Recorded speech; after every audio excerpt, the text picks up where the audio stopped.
Hello' everyone, আজি আমি পঢ়িম এইচচিএফ আৰু এলচিএমৰ বিষয়ে আৰু এই ভিডিঅ'টো আমি একদম বেছিকৰ পৰা ষ্টাৰ্ট কৰিম, ঠিক আছে। এতিয়া এইচচিএফ আৰু এলচিএম সেইটো জনাৰ আগত আমি জানিব লাগিব ভেক্টৰছ আৰু মাল্টিপলছ কি, ঠিক আছে। চ' হোৱাট ইজ ভেক্টৰ? ছাপ'জ 15, আমি এটা নাম্বাৰ ল'লোঁ 15। এই 15টোক আমি কিহেৰে ডিভাইড কৰিব পাৰোঁ? আমি 5এৰে ডিভাইড কৰিব পাৰোঁ আৰু 3ৰেও আমি ডিভাইড কৰিব পাৰোঁ, ঠিক আছে। গতিকে এই 5 আৰু 3টোক আমি 15ৰ ফেক্টৰ বুলি ক'ম, ঠিক আছে। আৰু 15টোক আমি 5 আৰু 3 কি বুলি ক'ম? মাল্টিপল বুলি ক'ম, ঠিক আছে। সেয়েহে ইয়াত আমাক সূত্ৰত দিয়া আছে if a number x divides another number y exactly divide কৰিব লাগিব, then x is a factor of y and y is a multiple of x, ঠিক আছে। তাৰপিছত আহিল আমাৰ common multiple. A common multiple of two or more number is a number which is completely divisible by each of them. এতিয়া চোৱা, আকৌ আমি উদাহৰণ লৈছোঁ, ধৰা আমি আকৌ 15টো লৈছোঁ, ঠিক আছে। এতিয়া এই 15টো 5এৰেও ডিভিজিবল হয়, 3ৰেও ডিভিজিবল হয়, ঠিক আছে। সেয়েহে এই 15টোক আমি 5 আৰু 3ৰ আমি কমন মাল্টিপল বুলি ক'ম। ছাপ'জ বেলেগ এটা সংখ্যা ল'লোঁ আমি, কি সংখ্যা ল'ম? ধৰা 20। এই 20টোক 4ৰেও আমি ডিভাইড কৰিব পাৰোঁ আমি, তাৰপিছত 5এৰে কৰিব পাৰোঁ, 2এৰে কৰিব পাৰোঁ, ঠিক আছে। গতিকে এই 20টোক আমি 2, 4, 5ৰ আমি কমন মাল্টিপল বুলি ক'ম, ঠিক আছে। এতিয়া আহিলে আমাৰ লেছ কমন মাল্টিপল অৰ্থাৎ LCM. What is LCM? The LCM of 2 or more number is the less number to be exactly divisible by each of them. For example, 4 and 8. এতিয়া যদি চাওঁ আমি 4ৰ মাল্টিপল কি কি হ'ব পাৰে? 4ৰ মাল্টিপল হ'ব আমাৰ 4 হ'ব, 8 হ'ব, 12 হ'ব, 16 হ'ব, 20 হ'ব, 24, 28, 32, 36, এনেকৈ আমি বহুত কি পাম? মাল্টিপলছ পাম অফ 4।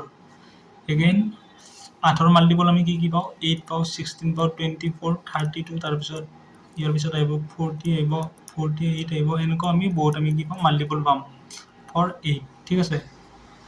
এতিয়া ইয়াৰে যদি চাওঁ, এই দুটাত আমি কমন কি পাইছোঁ? Common multiples of 4 and 8। ইয়াত আমি যদি চাওঁ 8টো আমি কমন পাইছোঁ, দুইটাতে আছে, 8টো আছে, তাৰপিছত 16টো কমন আছে, 24 আমাৰ কমন আছে, 32 কমন আছে, ঠিক আছে। এতিয়া এনেকুৱা আমি বহুত কি পাম? কমন মাল্টিপলছ পাম। কিন্তু এলচিএম বুলি ক'লে আমাক সুধিছে লেষ্ট কমন মাল্টিপল, অৰ্থাৎ চবতকৈ সৰু যোনটো কমন মাল্টিপল সেইটো আমি কি বুলি ক'ম? এলচিএম বুলি ক'ম। ইয়াত চবতকৈ সৰু কোনটো আছে? 8 আছে। সেয়েহে 4 আৰু 8ৰ আমি লেষ্ট কমন মাল্টিপল অৰ্থাৎ এলচিএম বুলি ক'লে আমি কি বুলি ক'ম? 8 বুলি ক'ম, ঠিক আছে। এইবাৰ আহিল আমাৰ methods to calculate LCM. LCM find কৰিবলৈ আমি দুটা কি প্ৰধানকৈ মেথড ইউজ কৰোঁ, সেই দুটা হ'ল এটা প্ৰাইম ফেক্টৰাইজেশ্যন মেথড আৰু এটা আছে আমাৰ ডিভিজন মেথড, ঠিক আছে। এতিয়া প্ৰাইম ফেক্টৰাইজেশ্যন মেথডৰ আমাৰ 3টা ষ্টেপ আছে।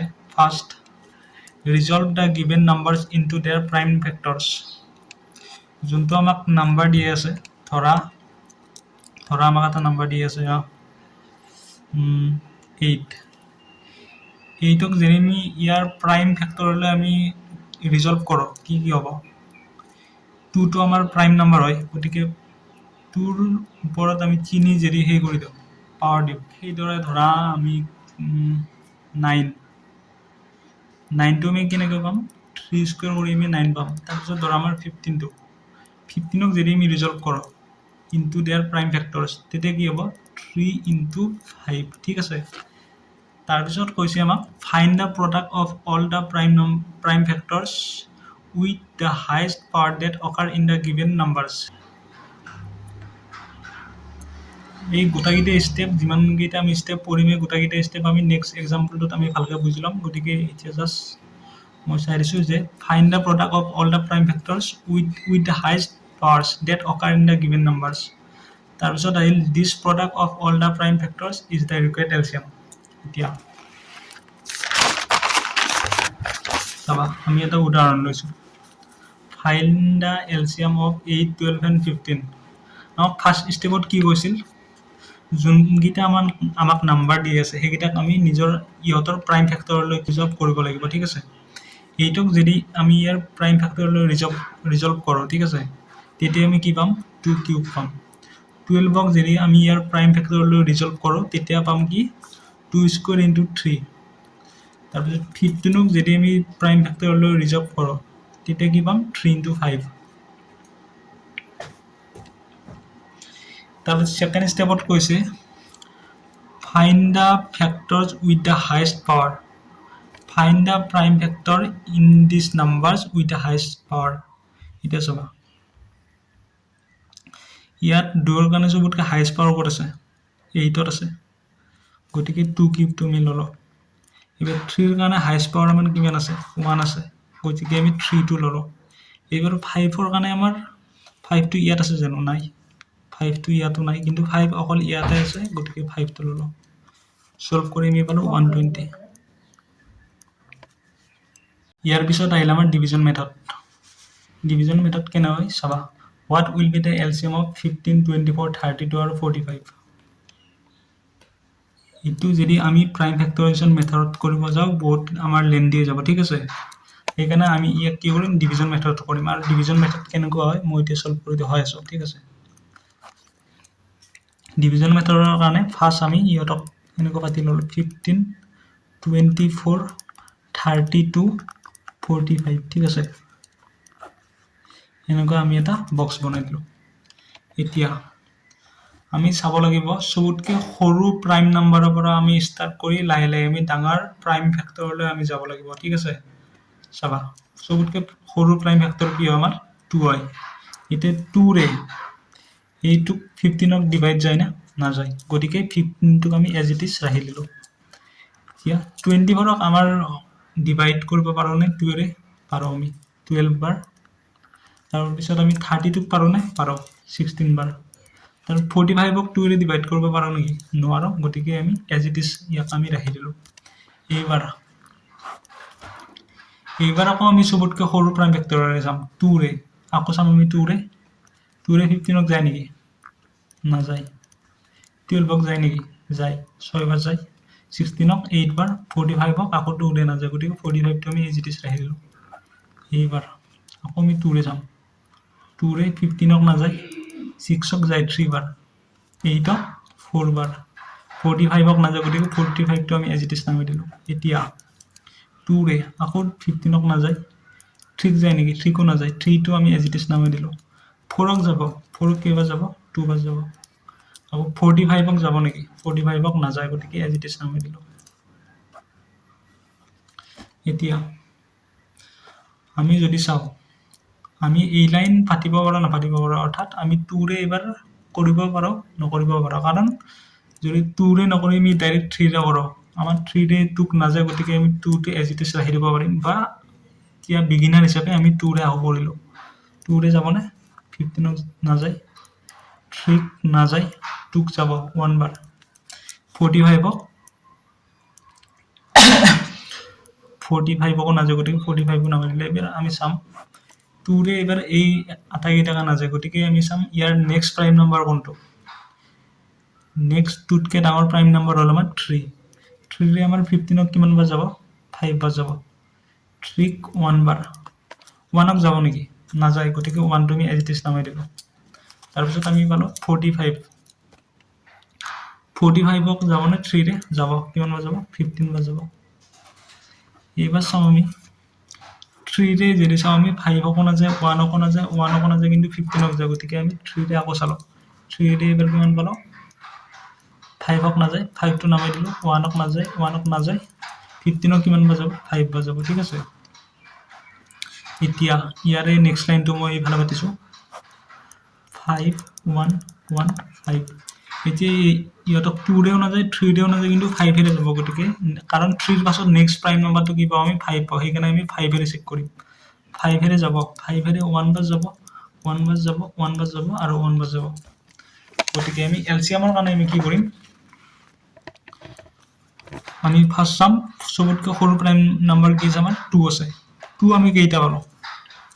এতিয়া এলচিএম ইকুৱেল 2 কেইটা পালোঁ আমি চাম। 1, 2, 3, 4, 5। আমি 2ৰ ওপৰত 5 পাওঁ দি পেলাই কাটি দিলোঁ। এইবাৰ চাওঁ আমি 3 কেইটা পাইছোঁ। 3 পাইছোঁ আমি দুটা অৰ্থাৎ ইনটু 3 স্কুৱেৰ তাৰপিছত আমি 5 কেইটা পাইছোঁ 5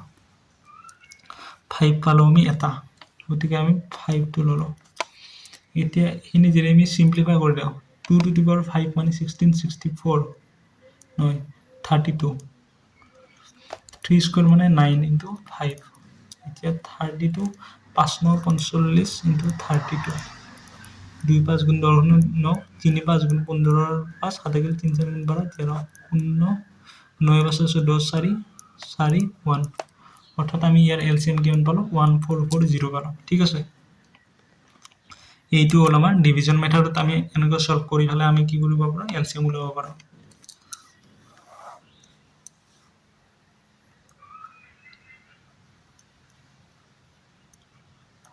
ইয়াৰে এইখিনিৰ পাছত আমি এইটো লাইন পাইছো ঠিক আছে এইবাৰ আহিল আমাৰ common vector A common factor of two or more number is particular number which divides each of them exactly. For example,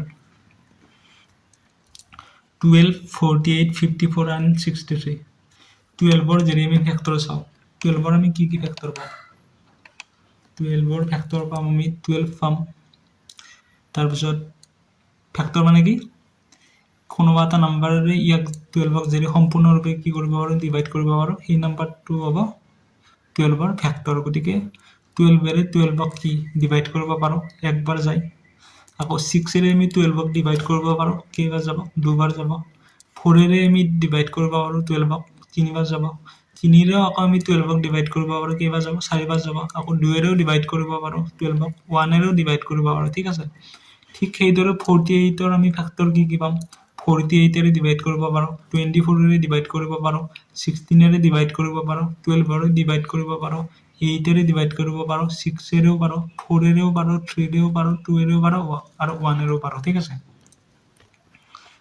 তাৰ পিছত আহিল আমাৰ 54 54ক আমি কি পাৰো 54 27 18 9 6 3 2 1 এই গোটা কেইটাৰে আমি 54ক ডিভাইড কৰিব পাৰো সেইকাৰণে এই গোটা কেইটা ইয়াৰ কি হ'ব ফ্যাক্টৰ হ'ব তো 63 ক আমি কি এৰে ডিভাইড কৰিব পাৰো 63 নিজেৰে পাৰো 21 এৰো পাৰো 9 এৰো পাৰো 7 এৰো পাৰো 3 এৰো পাৰো আৰু 1 এৰো পাৰো এতিয়া কমন ফ্যাক্টৰ বুলি ক'লে এই গোটা কেইটাত আমি কি কমন সংখ্যা পাম আমি ঠিক আছে এনেকুৱা এটা কমন সংখ্যা ৰাখিব যেটো এই গোটা কেইটা কি হ'ব ডিভাইড কৰিব পাৰে এতিয়া যদি চাও 12 48 54 আৰু 63 এই কেইটাৰ যদি আমি কমন ফ্যাক্টৰ চাও কি পাম আমি যদি চাও আমি ইয়াত যদি চাও 3 টো আমি 12 ক ডিভাইড কৰিব পাৰো 48 কো পাৰো 54 কো পাৰো 63 কো পাৰো ঠিক আছে গতিকে 3 টো হ'ব ইয়াৰ কমন ফ্যাক্টৰ আৰু কিবা সংখ্যা আছে নেকি যেটো এই গোটা কেইটা ডিভাইড যায় 63 ৰে ইটুক যায় ইটুক না যায় ইটুক না যায় ইটুক না যায় 12 এৰো ইটুক অকল যায় তাৰ পিছত ইটুক যায় কিন্তু এই দুটাক না যায় ঠিক সেইদৰে 6 এৰে এইটুক যায় এইটুক যায় কিন্তু এইটুক না যায় গতিকে এনেকৈ যদি আমি গোটা কেইটা চাও আমি অনলি কমন ফ্যাক্টৰ কি পাম 3 পাম এই গোটা কেইটাৰে আমাৰ কমন ফ্যাক্টৰ কি হ'ব 3 হ'ব তাৰ পিছত আহিল আমাৰ হাইয়েস্ট কমন ফ্যাক্টৰ অৰ্থাৎ HCF of two or more numbers is the greatest number in which divides each of them exactly অর্থাৎ for example 6 is the highest common factors of 12 and 18 এটা HCF উলাবৰ কাৰণে আমি মেথড দুটা আছে prime factorisation method আৰু কি হ'ব আমাৰ ডিভিজন মেথড ফাৰ্স্ট আমি চাম প্ৰাইম ফেক্টৰাইজেশ্যন মেথড এতিয়া 12 ৰ 24 আমাৰ যদি আমি ফ্যাক্টৰ চাও কি পাম আমি 24 ৰ পাম আমি 24 পাম 12 পাম তাৰ পিছত আৰু কিবাৰে যাব নেকি 24 24 এৰে যাব 12 এৰে যাব 8 এৰে যাব তাৰ পিছত 6 এৰে যাব 4 এৰে 3 এৰে 2 এৰে 1 এৰে তাৰ পিছত যদি চাও আমি 30 এৰ কাৰণে 30 কি এৰে যাব 30 নিজেৰে যাব 15 এৰে তাৰ পিছত 10 এৰে যাব তাৰ পিছত আমি যদি চাও 42 কি এৰে যাব 42 যাব তাৰ পিছত যাব এতিয়া যদি চাও ইয়াত আমি কমন ফ্যাক্টর কি পালো কমন ফ্যাক্টর চালে আমি 6 টো পালো 6 টো আমাৰ এটা কমন এটাকে কমন ফ্যাক্টৰ কি পালো আমি একটোটো সবতে আছে চাও আমি আৰু বেলেগ আমি কমন ফ্যাক্টর নাপাও কিন্তু আমাক খুদিছে হাইয়েস্ট কমন ফ্যাক্টর HCF কি হ'ব আমাৰ এই গোটাইকেইটাত আমাৰ হাইয়েস্ট কি আছে 6 আছে গতিকে 24 30 আৰু 42 ৰ হাইয়েস্ট কমন ফ্যাক্টৰ কি পাম আমি 6 পাম তাৰ পিছত আহিল আমাৰ ডিভিজন মেথড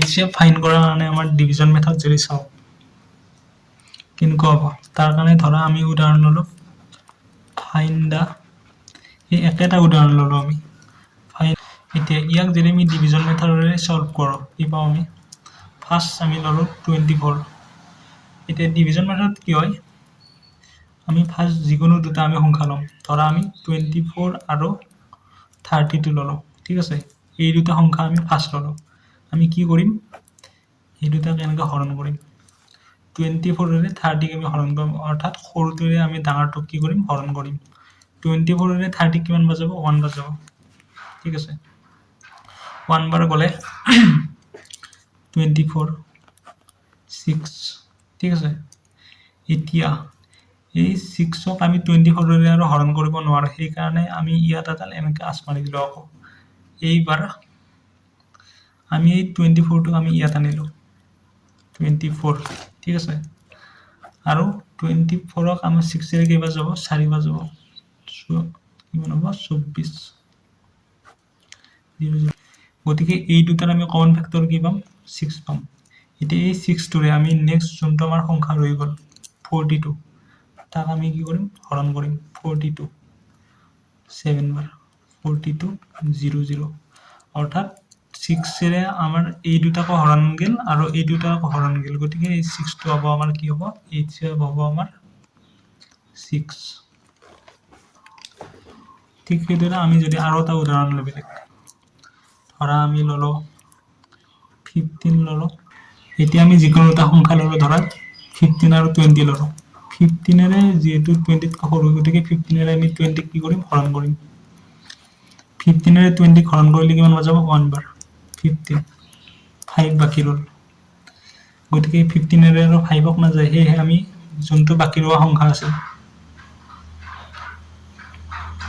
গতিকে 15 ৰে আৰু 5 কি হৰণ না যায় গতিকে আমি এবাৰ 5 এৰে আমি 15 ক হৰণ কৰিম 3 বাৰ 5 3 গুণ 15 গতিকে এই দুটাৰ কমন ফ্যাক্টৰ কি পালো আমি 5 পালো এবাৰ এই 5 টোৰে আমি বাকি ৰোৱা যোনটো সংখ্যা কোনটো সংখ্যা ৰৈছিল আমাৰ বাকি ৰোৱা সংখ্যা কোনটো আছিল আমাৰ 25 এই 25 ক 5 এৰে কিমান বাৰ যাব 5 বাৰ যাব 5 5 গুণ 25 গতিকে এই 5 টোৰে এইটোকো হৰণ যায় আৰু এই দুটাকো হৰণ যায় গতিকে 5 টো হ'ব আমাৰ HCF ঠিক আছে এনেকৈ ডিভিজন মেথডৰে আমি কি কৰিব পাৰো HCF ফাইন কৰিব পাৰো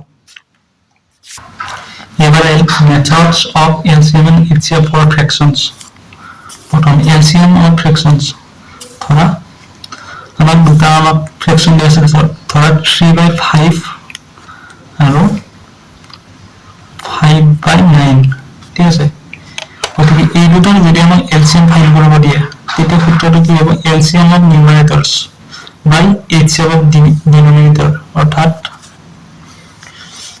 নিউমাৰেটৰ মানে ওপৰত যোনটা সংখ্যা আছে সেই দুটাৰ যদি আমি নিউমাৰেটৰ সেই দুটাৰ আমি নিউমাৰেটৰ বুলি কওঁ হিয়তৰ যদি আমি LCM লওঁ 3 আৰু 5 ৰ LCM কি পাম 3 আৰু 5 ৰ LCM পাম 15 আকৌ HCF of denominator 5 আৰু 9 ৰ আমি denominator কি পাম 1 পাম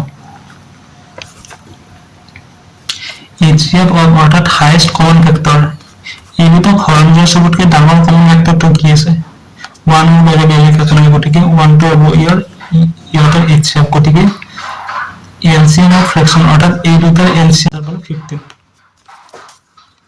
ইটো হ'ল 1 ৰ কাৰণে এবাৰ 2 ৰ কাৰণে HCF of fraction এবাৰ যদি এই দুটাৰ যদি আমাক HCF ফাইন কৰিব দিয়ে ধৰা 3/5 আৰু 5/9 এই দুটাৰ যদি আমাক